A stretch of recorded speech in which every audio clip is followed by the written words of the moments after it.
So now we'll solve a second numerical on the same topic.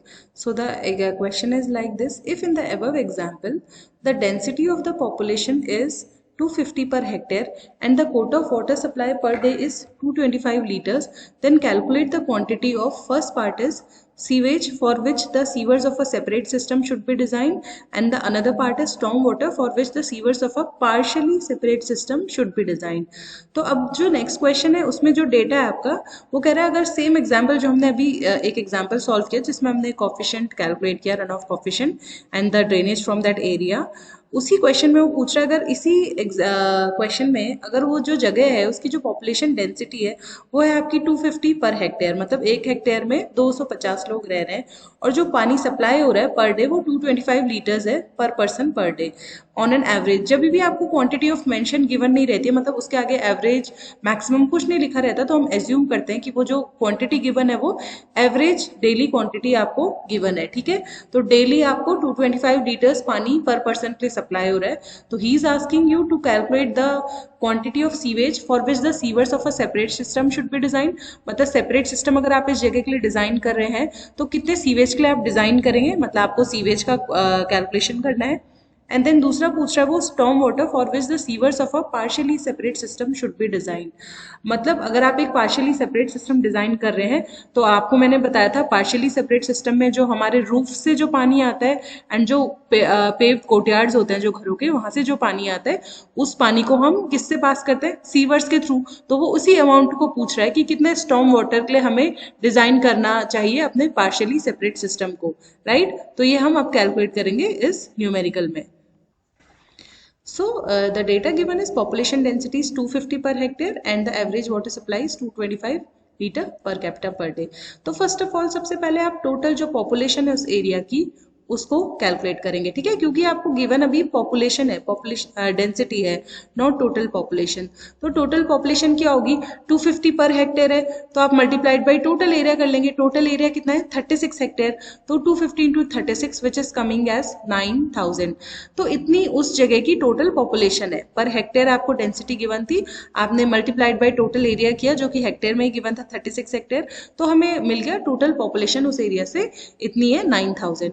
Now जो पानी supply है average water supply, ठीक है, वो आपको गिवन है पर डे पर पर्सन। ठीक है, तो वो एवरेज वाटर है 225 लीटर्स। ठीक है, लेकिन ये पर डे है, लेकिन ये कितने के लिए, ये सिर्फ एक पर्सन को कितना सप्लाई हो रहा है।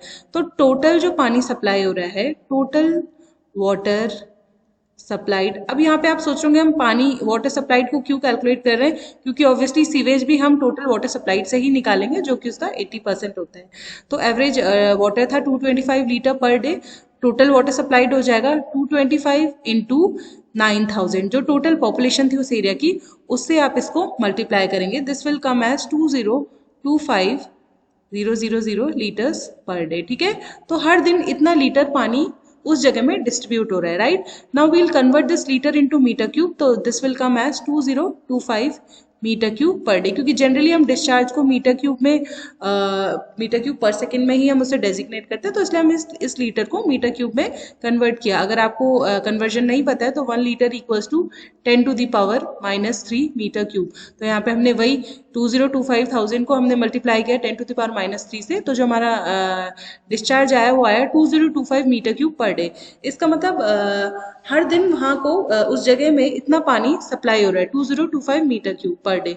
नाउ जनरली जो हमारा डिस्चार्ज होता है, मैंने अगेन आपको बोला क्यूमेक्स में हम डिनोट करते हैं, क्यूमेक्स मतलब मीटर क्यूब पर सेकंड में, तो इसीलिए हम इसको मीटर क्यूब पर सेकंड में निकाल लेंगे। इन क्यूमेक्स ये हो जाएगा आपका 2025 मीटर क्यूब तो है ही।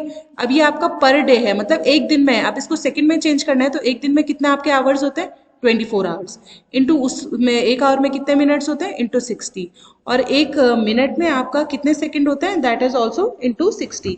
तो इस तरीके से आप इसको मीटर क्यूब पर सेकंड में कैलकुलेट करेंगे। ठीक है, क्यूमेक्स में। तो ये जो आपका आएगा when you solve this will come as 0.0234 cumecs, right. तो इतना पानी डेली उस जगह पे पर सेकंड उस पर्टिकुलर एरिया में आपका इंपोर्ट किया जा रहा है, मतलब भेजते हैं, देखिए सप्लाई हो रहा है। नाउ ये तो है आपकी वाटर की क्वांटिटी, बट आपको निकालना क्या है, सीवेज निकालना है। तो हमने हमेशा पढ़ा था कि सीवेज कैसे निकालता है, it is 80% of the water supplied. तो we'll multiply this 0.0234 with 0.8 क्योंकि 80% हम assume करते हैं until it is not given. तो 0.0234 के साथ हम 0.8 जब मल्टीप्लाई करेंगे तो वो आ जाएगा हमारा 0.0187 क्यूमेक्स.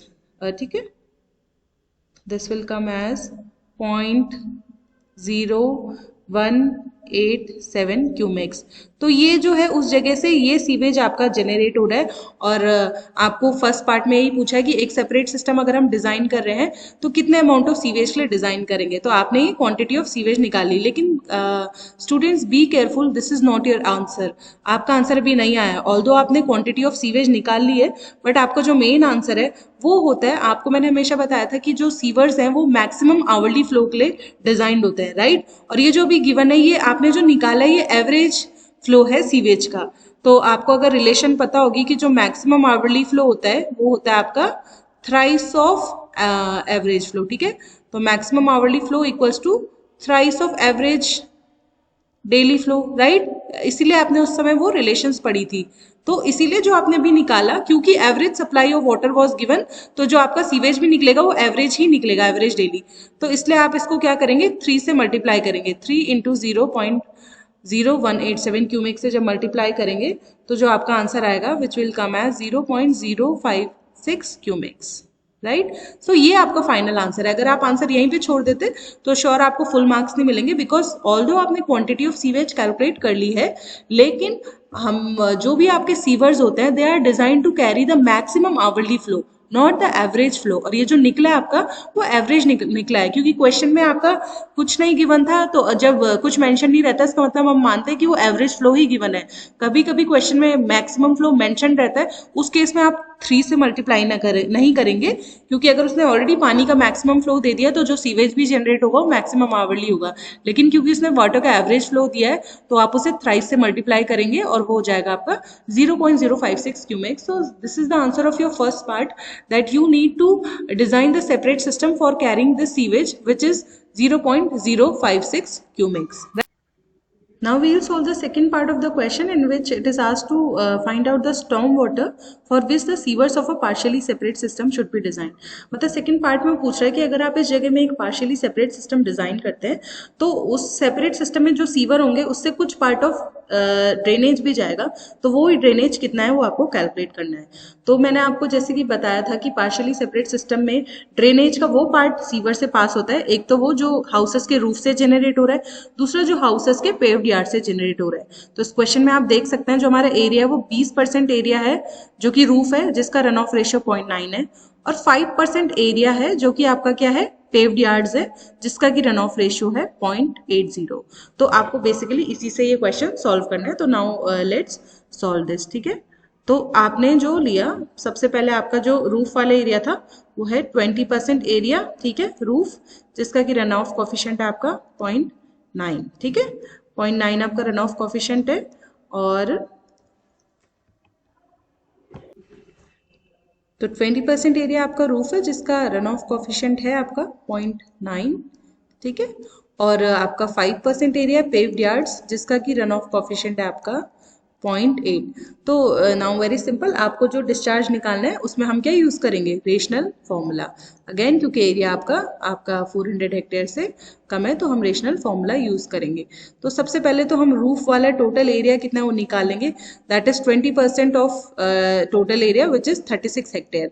तो 20% of 36 hectare is coming as 7.2 hectares, right.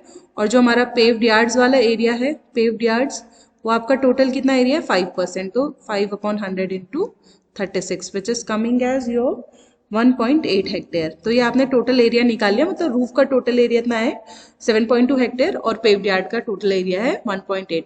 तो नाउ क्यूपी मानी पीक ड्रेनेज जो आपका रूफ से है वो क्या होगा, 1/36 इंटू के कितना है आपका रूफ्स के लिए, दैट इज 0.9. ठीक है, इंटू पीसी आपकी सेम रहेगी, critical rainfall intensity which is your 5 centimetre per hour, into area. अब एरिया कितना है आपका रूफ्स का, दैट इज 7.2 हेक्टेयर्स. ठीक है, तो इसको आप कैलकुलेट कर लेंगे कि ये आपका आ जा रहा है, आप जब इसे कैलकुलेट करेंगे तो दिस इज कमिंग एज चलो इनको एक साथ कैलकुलेट कर लेते हैं। ये आपका रूफ से जितना भी आएगा, ठीक है, क्यूपी, और वैसे ही आपका पेव्ड यार्ड से कितना आएगा 1/36 इंटू, अगेन आप के करेंगे तो के कितना आपका पेव्ड यार्ड्स के लिए 0.8 इंटू रेनफॉल इंटेंसिटी सेम रहेगी 5 इंटू आपका जो एरिया है पेव्ड यार्ड्स का दैट इज 1.8।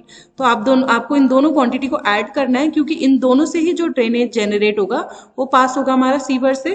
तो ये जो क्यूपी टोटल आ रहा है वो आ रहा है 1.1 क्यूमेक्स, राइट। तो इतना पानी जो है बारिश का ये हमारा पास होगा सीवर से, अगर हम डिजाइन करेंगे एक पार्शियली सेपरेट सिस्टम, राइट। तो सिंपल आपने क्या किया, पहले उनका इंडिविजुअल एरिया निकाल लिया कि रूफ्स का टोटल एरिया कितना है और पेव्ड यार्ड्स का कितना है, फिर उनसे कितना ड्रेनेज जनरेट होगा वो डायरेक्टली आप सिंपली रेशनल फॉर्मूला यूज करके निकाल लेंगे, और उन दोनों को जब हम सम अप करेंगे तो that is coming as 1.1 cumecs. So this is the answer to our second part, that जो भी इतना जो ड्रेनेज जनरेट होगा ये हम सीवर से पास करेंगे। आपको बस इतना याद रखना है, पार्शियली सेपरेट सिस्टम में जो भी ड्रेनेज हाउसेस के रूफ से या पेव्ड यार्ड से जनरेट होता है उसको हम सीवर से पास करते हैं, बाकी सारा ड्रेनेज आपका ड्रेन से ही पास होता है, ठीक है। तो this was your second part. I hope both the numericals are clear to you. Any doubt you may ask me.